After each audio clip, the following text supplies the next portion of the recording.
नमस्कार ओडियाणी हांडीशाला रे आपण समस्त को बहुत सारा स्वागत। आज बनैबा देसी भाकुर माछर गोटे सुपर टेस्टी झोल।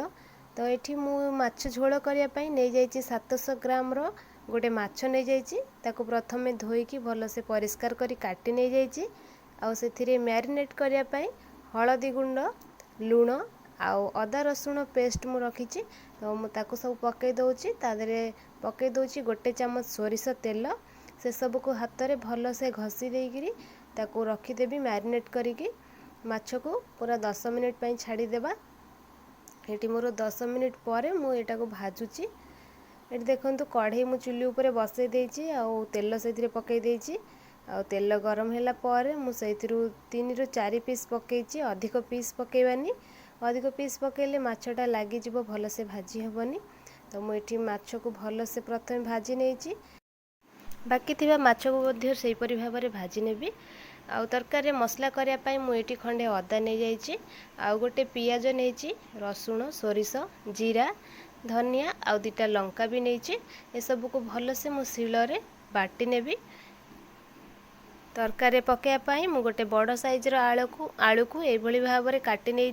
ये देखो मोर माछ भी भजा सरी जाइए। एबे माछरे जो तेल बली थिला मु से आलू को से भाजी नेबी। ये मोर आलू भल से भाजी हो गला लाल लाल होगी ताको आ गोटे जगह को काढ़ी नौची। कढ़ई रे आउ अल्प तेल पकई से जीरा पकई दौची आउ काटिकी रखी टमाटो को मुझे पकई दौची।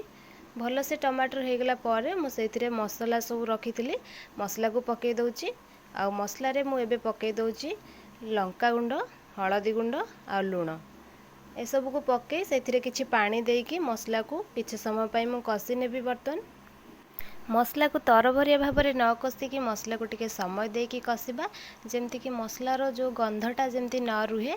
आउ मसला मोर भल से कषि हो गलानी मुझे किछि कसुरी मेथी पकई देछि आउ भाजिकी रखी आलू को भी पकई देछि।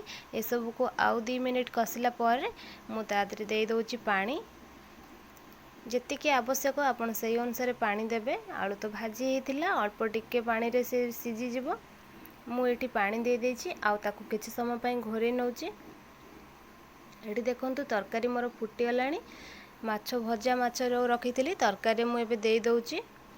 एठी देखंतु आलू भी सिझी जाइछि तरकारी माछ सब जाक पकई देथिली। एठी मोर तरकारी पूरा रेडी हो सारलानी। ए देसी माछर झोल आखि के जेतिकी सुंदर पाटी के भी सेतिकी सुआदिया लागि थाए।